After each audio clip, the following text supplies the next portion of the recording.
All right, hi, I'm Mac, the Mad Monk, your host. Welcome to The Wise Guys, a podcast where we unleash the unthinkable, see things differently, and shatter the norms to help us do it just a little bit better. Because here's an honest truth.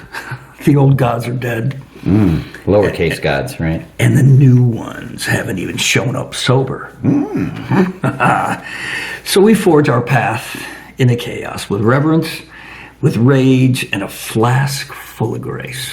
I'll carry the reverence. I don't want any rage. I'll take the flask, okay? I'm not taking the rage. Come on, man. Default. But with me, of course, are my co-conspirators. I kind of like that we started singing that about you guys, my wise guys, okay? We got Coach Stu. Hey, hey. And the Rev. Good to see you. Good to Both see of you. guys. These guys got solid hearts and minds. They're a little quirky, but in a lovable way. All right, guys. We are quirky. We love you. We love being quirky. All right, I'm starting off. We're the quirky twins. I'm starting off with the fluff. All right, here we go. All right, so welcome, guys. Hey, hey. Here we are. Let me say hello. Yes. To all of you beautiful exotic cocktails out there.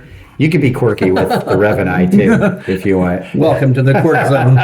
Welcome to the quirk zone. All right. Well, that's something new. We'll have to put that in the show notes next time. Yeah. All right, guys. Here we are once again in the round. Oh wait, did I just knock this? I think I did. You did, but we're on. We're on. Okay. Live. Here we are. We're still live. We haven't been knocked off. All right. So tonight, oh man, this topic. It's been working on my heart, and again, with the world kind of the way it is, it's sort of highlighted, maybe at least in my life, and I think a lot of you out there are going to be able to at least benefit from a discussion that at least calls it out a little bit, and that's the word hate. It's a strong emotion.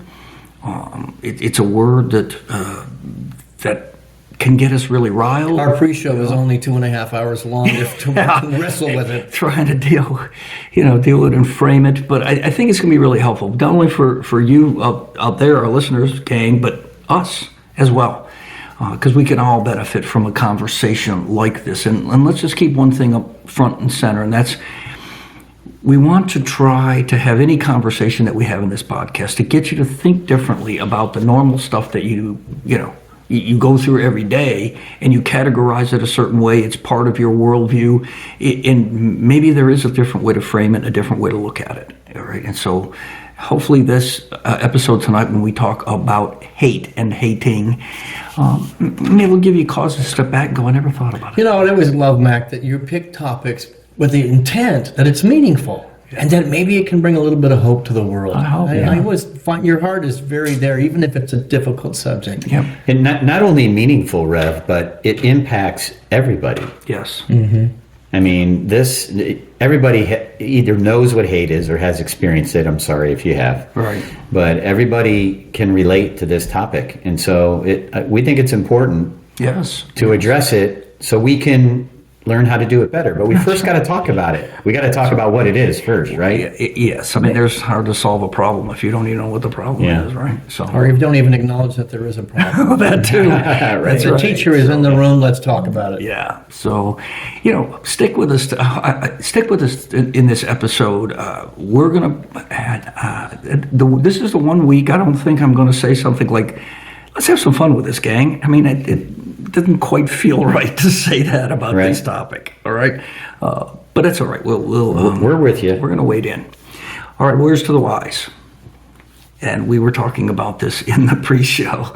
So strap in. Yeah, you got to strap in a little bit here, and just take it for what you want to grit it. So here's a words to the wise. It's a quote by a French author. Her name is Anais Nin. And so here's what she said. I hate rarely, though when I hate murderously. Yikes. Yeah. Now, some pretty strong words right there, right? The fuse is long. Don't get to the end of it. Right. That's a good way. We didn't talk about that in the pre-show. There's a good way to look at it, right? I hate rarely. Though when I hate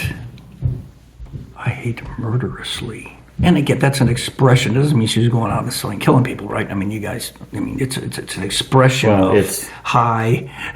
I see that being like deep compassion for whatever it is, and maybe all-consuming, like right. She's out of control. Right. That's kind of how I hear that. Yeah, it just I hope nobody ever gets feels like that. I really do. Although with this topic, in my past life when I was not enlightened, hate was a regular part of the vocabulary. And I had to actually murder parts of myself, or release or kill parts of myself to get to the greater capacity for love and compassion that I enjoy today. Mm-hmm. So, I originally had a reaction to murderously, but I thought maybe it's just talking about internal things that need to be that need to die, squashed. Yeah, they need to go.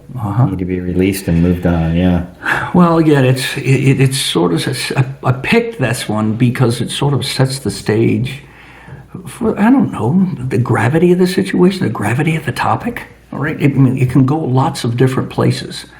And so there was an expression here in this quote that I just wanted to have us start out with. Well, and we talk about spirituality and we talk about Jesus a lot, right? And this is in stark contrast to Jesus. So it's good to, put it out there so we can have a place to start. And well, and to recognize, we're going to talk about, some of these things that happen in our life and that we express and that also get expressed to us. And so that's what this whole... Well, and it takes a great deal of humility for somebody to say that I've got that energy going on in me. Right. It's an invitation for me to be that humble and vulnerable with myself. Sure. And my thoughts and the words I'm speaking and the actions I take. No, yeah, it's definitely a vulnerability, isn't it? Well, I hadn't thought about it in that way, but that's a good point too. So, all right, so here, we're just going to, again, we love to do this. If you listen to us regularly, this is our mode of operandi, and we're just, we fire hose you.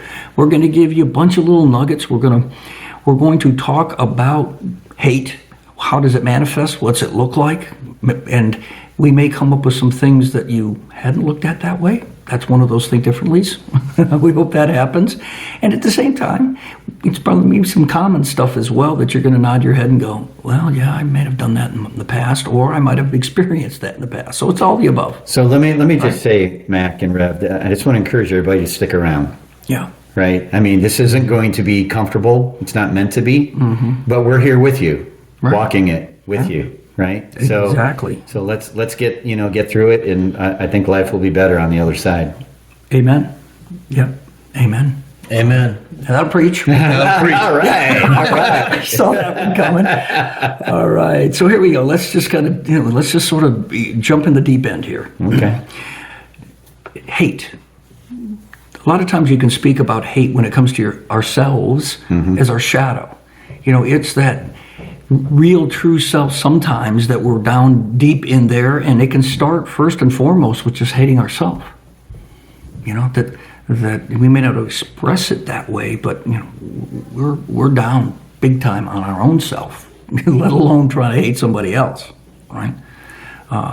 And that's I don't know if I'm going to call it common, but maybe you don't call it hate, but at the same time it's that self-deprecation, deprecation. What am I use the wrong word? Self-deprecation. That's it. Is that it? I got it. Okay. I think we're all walking around with wounds, whether we're conscious of them or not, or whether we have worked with them and spent time with them and workshop them, or if you will, or not. Those wounds exist. It's part of the human journey. Right. And a wound that has not been dealt with, not been looked at, just buried, can manifest absolutely as a shadow that can absolutely hate and not even know why I'm hating. Mm-hmm. Yeah. Well, the one thing about this discussion, or any discussion you want to have about this topic, is there's way more nuances than knowns, all right? I mean, we're going to go and we're going to talk through it the best that we can, but there's also a whole lot more stuff going on, because we're pretty we're cocktails. And so it's not quite as simple as just listening.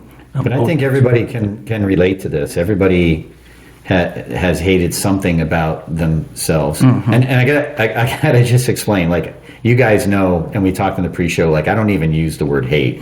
So the how many times I'm going to have to say it in this episode really bothers me. Good. Okay. You could. It's uncomfortable for me. Yeah. Well, that's going to be some good follow-up stuff. I think you're going to have some great stuff to share there too. So Yeah. But then another thing about hate, regardless of whether it's in yourself or you look at it out there or you direct it to something out there, whether it's a person or whatever else the circumstance, I tended to think about hate, and it's seductive. It can be very nuanced. It can be shadowed. It can be hidden. We don't even call it that, and yet it is that. Versus, we pretty much recognize it when it's blatant. When it's right up there in your face. Oh, for sure. You see it. And the seductive part, this type of hatred is the most dangerous. Right. Wearing a mask. Yeah. It's not easily recognized. Because you feel justified, right, in it. Like, listen to this. Like, hey, I don't hate them. I just think they're ruining everything, right? Like, that's something you might say. Hey, it's not hate. It's just moral clarity. Right? This is where it could disguise itself, and so it's really, you see this a lot in our world, and even in humor and sarcasm. Right. Sometimes Sarcasm it isn't is a weapon. Yes. That hate is absolutely hidden, and it looks like piety sometimes.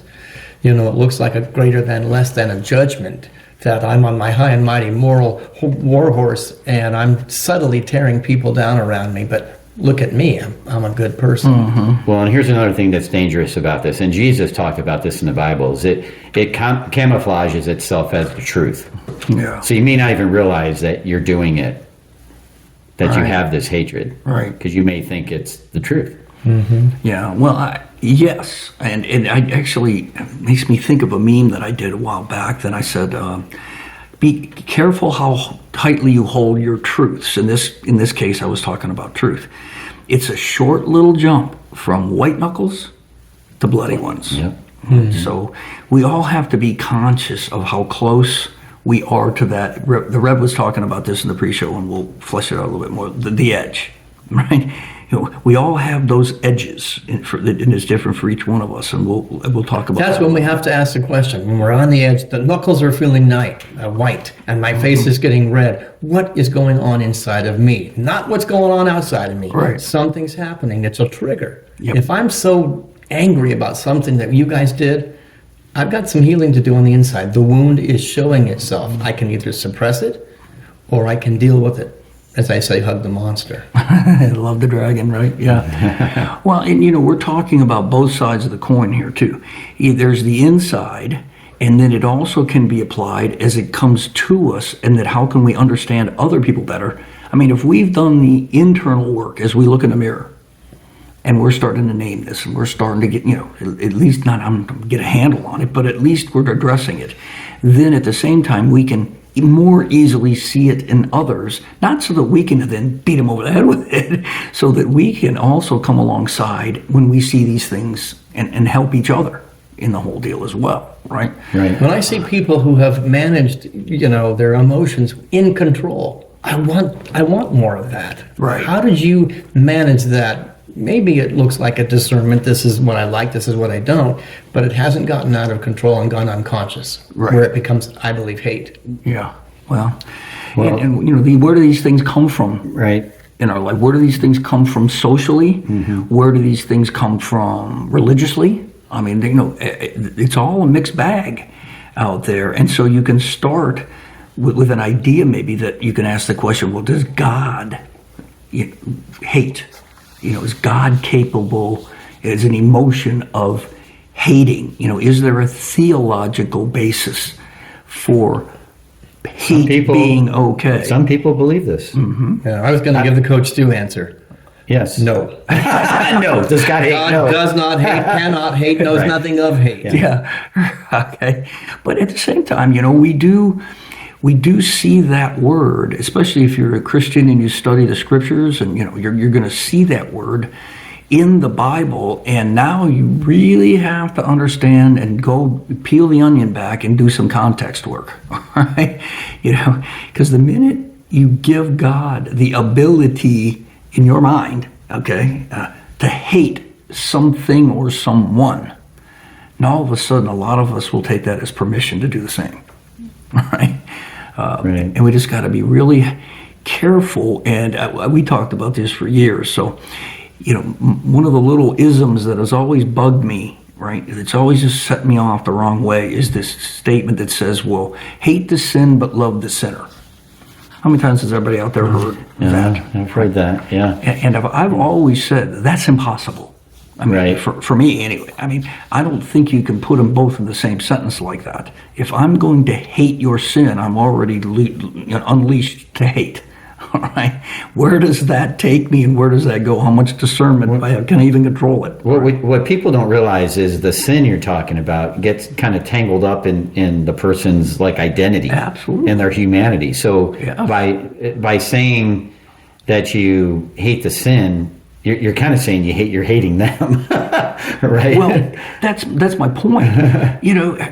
Oh no, I hate your sin, but I love you, brother. Right. I mean, it's just. Well, I'm going to take the opposite tack I here, don't know. just because I believe I can strongly dislike somebody's behavior, but never give up my capacity to look beneath the surface of their behavior to see the soul that maybe is buried, the wound that maybe is buried, and go, I'm going to love you anyway. And I think Jesus did that. Right. Jesus absolutely called people out on their behavior, Yes. but still loved them in the midst. So you're talking more about sin being like a condition that needs to be healed, right? More than like a crime that has to be punished, which I think a lot of us think of it like that. Right. Right. But that's what you're talking about. And I agree. and I Jesus- agree. If Jesus- something needs to be healed on the inside when that happens, Right. of you. So I'm always going to be, when it comes to crime, on the edge, on the side of rehabilitation, because Right. something's been forgotten, something's been suppressed or squashed. That something still exists there. Mm-hmm. So I think I can absolutely really, pay unto Caesar what is Caesar's. There's going to be consequences for your actions, and I will hold you accountable to those. But I will also pay unto God what is God's, and that means to love no matter what. Well, So Rev, how about this? How about instead of saying hate the sin but love the sinner, we say name the wound and love the wounded. Ooh, I like it. Ooh, that might be a meme. I love that. There's a Stewism. What does right that there, man. take from you to do that? That takes a great deal of compassion, Yeah. and it takes humility Right. and risk. You have to risk because you might get hurt in that. I think it's more accurate in that way, because what you're talking about is somebody is wounded in some way. Yeah. Right. Well, that's Jesus a great also point. said, love your enemy. And I carry it a step further with all due respect. You have no enemies. You have no enemies, but you have wounded people around you that need your help.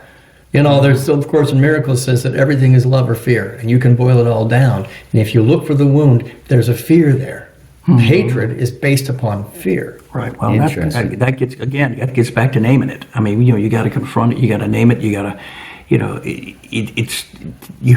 What do we say? You got to realize you got a problem before you can even begin to solve it. Right. So, the other thing about hate that is pretty common, and I think you're all out there going to nod in the same direction, is it's way easier.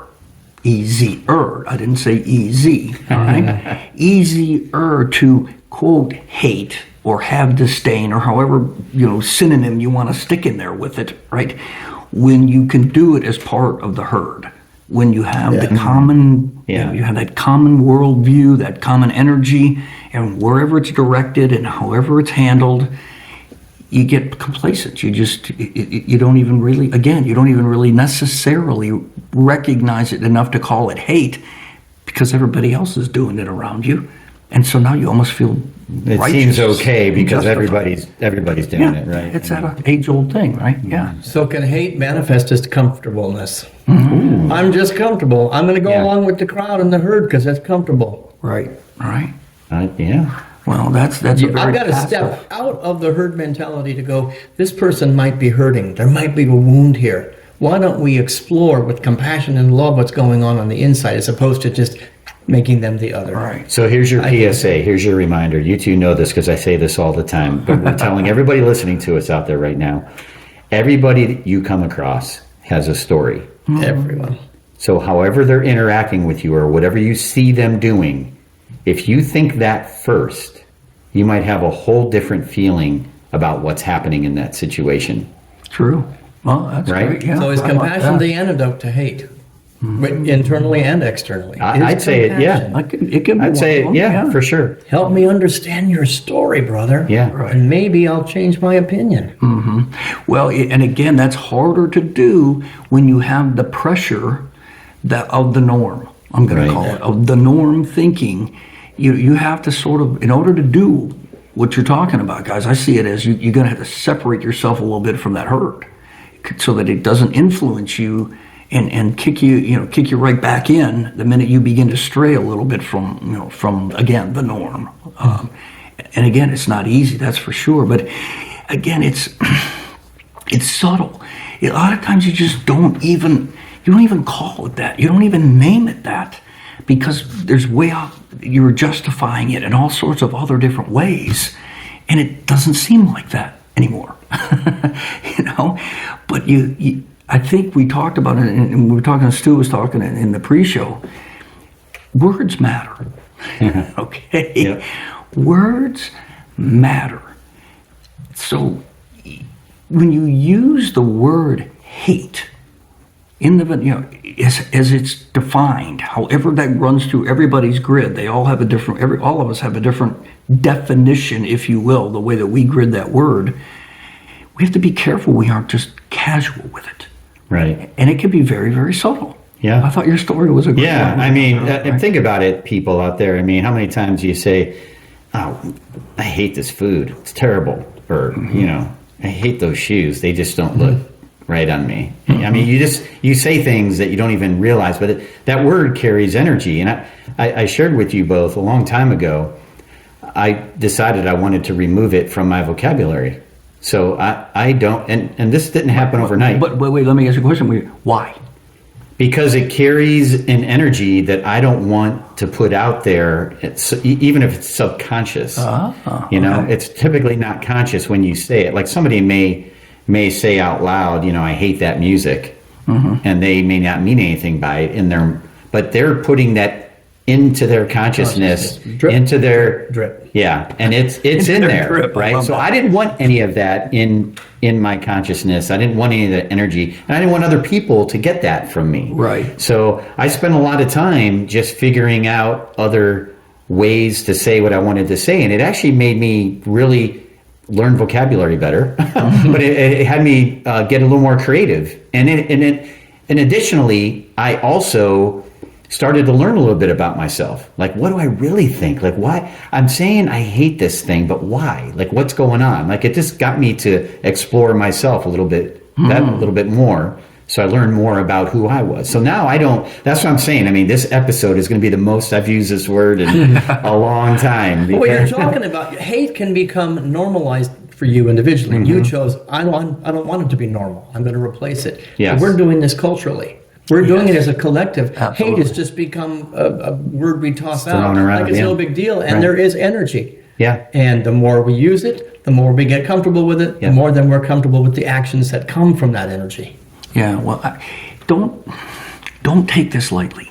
Don't go, oh, well, come on, that isn't that big a deal. Or you add all of these little pieces up, and it matters. Drip, it matters drip, in drip. that's right, the drip. More in your life, more in the culture, more in the world. It sets off that negative vibration, and you can't, we use this in the pre-show, the concept that it's out of control. When you get to hate, when that level of emotion or conversation or expression gets to that point, you're out of control. So I want to counteract the energy now. Love, love, love, love, love, love, compassion and kindness. Yes.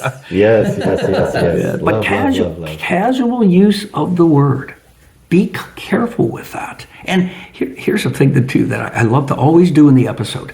What are we talking about right now? We're talking about the word hate, specifically. This is what we've just been focused on. But broaden it. I mean, go wherever you want to go with it and look at your vocabulary. Look at the words that you use and maybe just name it. I mean, name it and then dig it down. Yeah. Why has that word been normalized in my vocabulary? Mm-hmm. Why do I use it so much? Let me just pay attention and dig beneath the surface of where it's coming from. And is it really what I think? Yeah, right. Yeah. Oh, no, I think you're right. Oh, hate isn't really what I'm feeling. It's just been normalized. Right. There's something else. It probably is fear. I'm afraid of something. Yes. That's a really great truth, point. yeah. Because hate probably isn't really the right word. Right. Okay. But it matters that you're using it, I guess, what we're trying to get at. So heads up on that one. You know, what I like to say is that if there is somebody who is hating, you can trace it back that they love something underneath that. Mm-hmm. You file that they love something and they're willing to fight or defend it or murder for it, whatever it is. If you can get to the love, the hate will disappear. Right. What you have in your notes, I think, is really the dangerous place is indifference. Mm-hmm. Yes. Well, a lot of times we think, and it's true, I'm not saying this is false, that the natural opposite to hate is love. Mm-hmm. And I'm certainly not by any means going to say that's not true. But again, let's think a little differently. Okay? Just think a little differently here. Even love and hate, they both are strong emotions. Right? They both carry with them a great deal of emotion. Almost the antithesis of hate can be looked at as indifference, like the Rev just said. That now we're absent of emotion. Is indifference the antithesis of love as well? Yeah, that's right. Yeah. Well, that could be, yes. I think you might, that's a good point. I just don't care, period. Right. You know, somebody who's hating something cares about something. Somebody who's loving something cares about something. Right. Peel it back to the care. Get to the care, the wound, whatever it is, dig beneath the surface. But if they're indifferent, if you're indifferent, that's a dangerous place. That's an insightful thing right there. Now. Yeah. I like that, Rev. Ooh. Well, there we are. So at the end of the day, even though we're in a collective, maybe, and we're expressing these kinds of emotions and these kinds of actions, at the core of it, a lot of times, as we peel it back, the Rev likes to say, a lot of times the core of this stuff is that we separate ourselves from each other. So now all of a sudden, I'm indifferent to you because I don't really know you. I don't understand you. I haven't had enough, conversation. I haven't been able to, express any compassion or love or whatever it might be. And so again, that hate-filled attitude and emotion, when we're separate, the dualism that creeps in all over the place, it's easier to do. Mm-hmm. It's just easier to just normalize you, just get you out of, I don't even have to pay attention. I don't really even care, or I don't even know. So again, we always talk in this podcast about relationships, and about everything that happens boils down to has a relational component, right? No matter what we're talking about. Right. So interesting stuff at how it will affect relationships and how the energy goes out between people. So really good stuff there. So that's just some of our nuggets for hate, how you look at it and how it might manifest itself in our lives. I think we're going to take the second half of the episode, and now we're going to talk, and then we'll talk about, well, all right, I got it. Yeah, makes sense. And let's put some things into practice. Let's give you some, wheels to put on. Tools for transformation. Oh, I like that. We will have to put a new heading. We'll put a new heading in our agenda and call it Tools for Transformation. Rev's Tools for Transformation. I like that. Okay. So anyway, we're going to come back and we'll dive into some of the how-tos. So hang on and we'll be right back.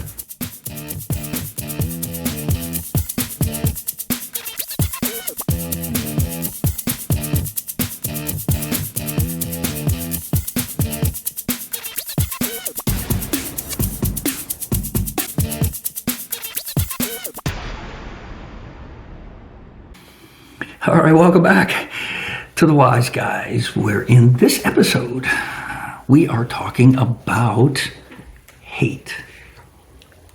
Yeah. Ooh, yeah. Ooh, that gives us heebie-jeebies, doesn't Gave it? me the shivers. I hate talking about I hate. hate talking. Yeah, there it is. I hate this topic. Well, there it is. See now, we'll just peel that onion back a little bit. All right. It's important. We see it happening more and more in the world today as the world gets more and more complicated and it gets more and more impersonal. Those couple of things certainly add to, I'm not going to say our ability, but just the ease at which maybe the hate gets propagated. Well, I think at the end of the first segment of this episode, you talked about it, separation. We have gotten to a consciousness that we are so separate from each other. We are indifferent about each other. Right. And I think that's causing more hate on the planet. Yeah, it's easier to go there, isn't it? And I'm going to suggest that's because we can know each other better, right? Like we talked in the first part of this about everybody has a story, right? I think if we knew each other better, that we wouldn't feel that separation. Well, you absolutely. But, what came first, the separation or the hate? Or is it a causal relationship? And the story is the pattern interrupt. If I hear your story, it stops all of the pattern. That's But right. I don't know which one came first. My hate or the separation? Separation or the hate? The story is the remedy.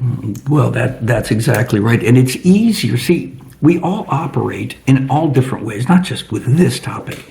When we get to a default and we get in a maintenance mode, we just maintain. And we talk about this as we describe the podcast of shattering the norm. It is way much easier to maintain the status quo than to do the work like you guys are talking about. Right. To say, hey, wait a minute here, like Stu was talking about. I am going to do the work and I am going to eliminate the word hate from my vocabulary. That's my mission. I'm committed to that and I'm going to do it. It's work. It just doesn't happen. But there's going to need to be, receiving. You're going to have to make a commitment out there to say, well, whatever I need to do, I need to start somewhere, and I'm going to have to start to make some stuff happen. How about just let's pick up on Stu's idea of not hate, but just guard your tongue. The Bible talks all about speech and words and your tongue, the tongue. But I'm going to go back to words matter. So begin to just analyze and be aware of the words that you use. Self-inventory is the greatest spiritual path. What is coming out of my mouth? Do I like it? Does it feel good in my body? Do I like the effects of it? Stop doing it then. Try something different. I imagine you're taking that out of your vocabulary was just one tool of many of your self-inventory. Yeah, for sure. Well, and in this, one thing that you can use to help you do this particular tool, use this tool better, is to take somebody that's close to you, that you can trust, that you have a good relationship with, and say, look, do me a favor. If I use the word hate, call me out on it.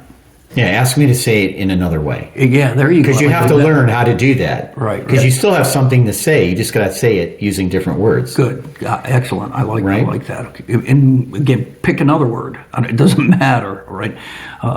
But get somebody to help you as well, because it's hard for us to see our own blind spots. And here's the thing to consider and to notice. You may not even know how to rephrase it because you may not understand why you're really saying it. True. So then you have to do some self-exploration and figure it out. And that's good too. Work. That's more work. Practice. What did I say in the pre-show? We got to practice. Well, and it's back to the humility. I'm going to invite friends into my life to hold me accountable to my language. And I'm sure, surprised at how many times I'm using that word or that idea is crossing my brain. It's like, I have no idea. You got to trust the people you're hanging out with. Right. To lovingly call you to account. Right. And give them permission. Yeah. And that's the one. And it works better if you do it as a team. Sure. I'm going to call you out on yours. Correct. So just think about that a little bit. You got your little tribe of 5. We talk about, maybe it's your tribe of 1. It doesn't matter. All right. It's your tribe. Get some help. Right. The other thing, when you give momentum, let's talk about the physics of momentum. When something starts in a particular direction, It's only going to stop when there's an opposite force coming in the opposite direction. So when you begin to address things like this, hate, what am I going to do about this? You can move the conversation, move the words, move the energy, move the thought away from hate, hate, hate, hate, hate, hate. How am I going to get over it? How am I going to get over it? And now begin to reframe it. Reframe it more in, I think as Stu has been talking about, perfect example of this is use different words. What am I really trying to say here or express here? Let's use a different word. Okay, and I don't mean a different word from hate, to kumbaya, because those are, you're not trying to express the same thought there. Don't try to do more than it's intended to do, I guess is what I'm getting at there.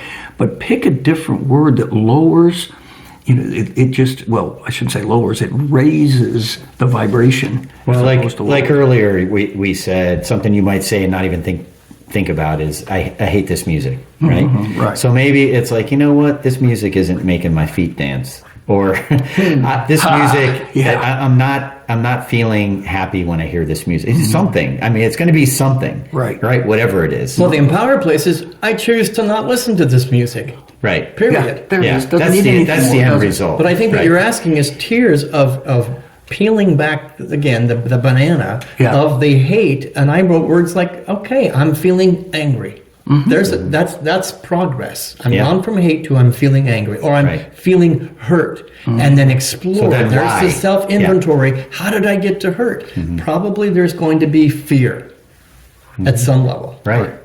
And be kind to yourself in this whole process. Yeah, it's not about judging yourself. It's about this is an energy I'm holding in my field. Yeah. Right. Do I want it or not? Yeah. And it doesn't happen overnight. Right. And it may occur in steps. Like you may be in this and you don't notice it until after. Correct. Right. So that's a step.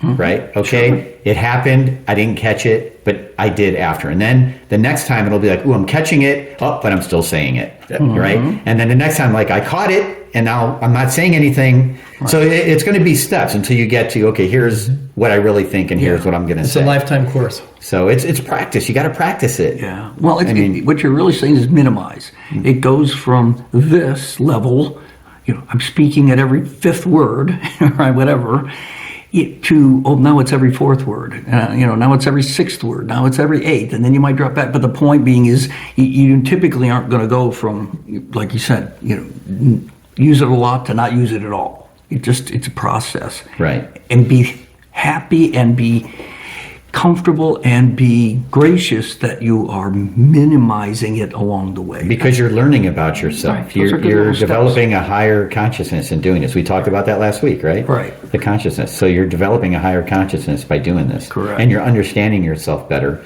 which is just going to help you live a better life. Mm-hmm. And it's going to make life better for people around you. Hello. All right. And I think that's kind of the way it's supposed to work, isn't it? Yeah. So, all right.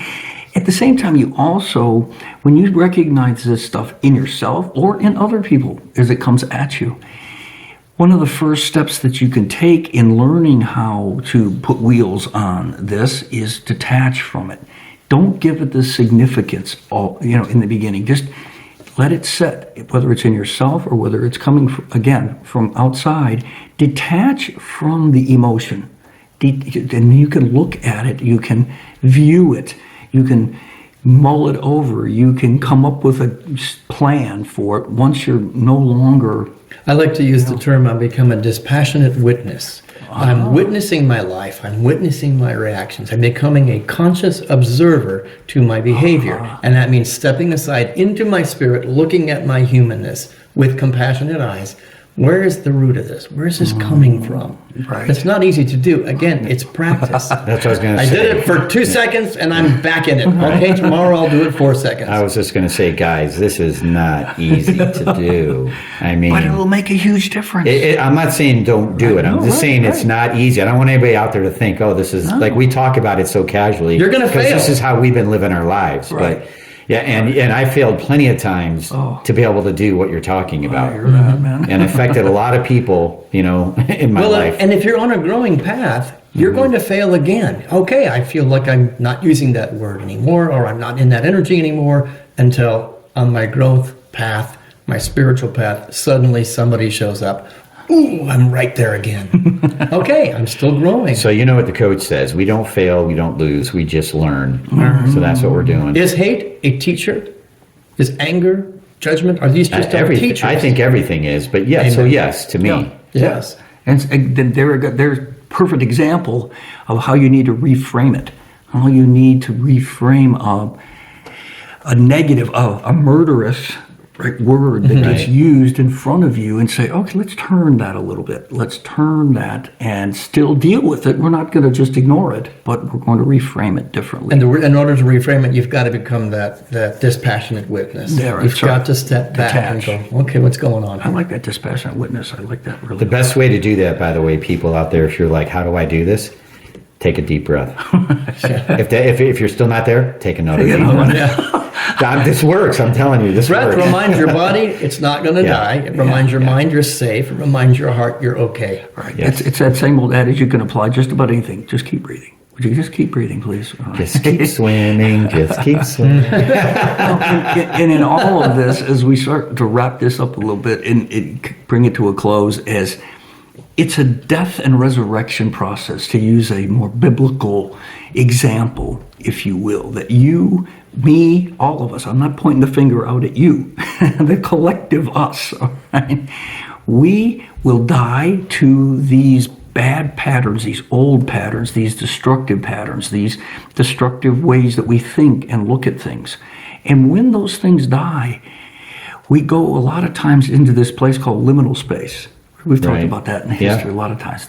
This middle ground where we aren't going where we want to go, but we came out of where we were. And in that middle ground, sometimes that is one of the scariest places in the world. You know, we want to ground ourselves somewhere. We want to just be, to where we're comfortable, and yet you need that time. You need that transition time. Right. So let me share something with you guys. So just like I didn't want to have the word hate in my vocabulary, though I understand what this means, death and resurrection. I get that. Death seems pretty harsh. So, and I get that. Things, you're looking at like things die off, and then I get resurrected into something bigger and better, right? So for any of you out there that feel the way I do about this, because that doesn't feel good to me, this is what I do. And I learned this. I would love to say I made this up, but I didn't. I learned this in one of my 1,000 seminars I went to. It's like, I first thank it, right? All right. Show gratitude. Thank you. You've been here for a reason for me. This is the learning, right? I no longer need you. So I'm pushing you to the side to open up for something new. The resurrection. I love that. I like to add to that thanking, I bless you. I bless you on your way. That's the next level of, you're not my enemy. I'm not against you. You've served me well and gave me what I needed. Now I'm releasing you with blessing. Well, that's a whole nother, we can have a whole nother episode on that whole thing right there, boy. That's a good one, but I love it. I love that, Stu. And Rev picked right up. I just put. Well, and again, that's not going to be overnight. Oh, I'm going to kill the sucker first. Then okay, tomorrow I'll be a little more enlightened. Too bad for him, though. Yeah. Well, thank you tomorrow. I'll do it tomorrow. And I'll bless you tomorrow. Next year. All right. So good stuff, guys. Really good stuff. So, wow. Succinct little short takeaways now, because we're going to say to you, we're going to challenge you. So your ongoing mission, should you choose to accept it, is love your enemies. Love your enemies. Choose kindness. I'm going to say to strive to do things the Jesus way, which is not to hate at all, but to heal what is broken, forgive what is wrong, and love the whole person into wholeness. Man, that's a mouthful. Oh, I'm just going to, I don't need to say anything after that. Drop the mic. Yeah, that's a mic drop moment right there. How about we just go with what we said? I'm going to choose to breathe. Yes, choose to breathe. Yes. I think for me, your mission is to take whatever it is we've talked about in this whole episode, and at the minimum, pick one thing to change your thinking over, and then put some wheels on it. That's what we're going to challenge. And just know, we are here with you. we think about you often, listeners, Sure. and we are here with you, energetically, thinking about you, and you're not alone. That's right. Our prayer before this episode, every episode is, may we make a difference to just one person. Right. May one person's life be a little bit better as a result of this playground. Amen. Great way to end. Love it, guys. Thank you, my wise guys. There's the wisdom. Thank you, my captain. What a bunch of wisdom. So great. So thank you for listening. We certainly appreciate that. Go share us with your friends. Hopefully share it with us, whatever it is you might have gotten out of this or what you're going to do as a follow-up to it. And we'll be back next week with another unthinkable conversation. There it is. Have a great week. We'll see you on the flip side.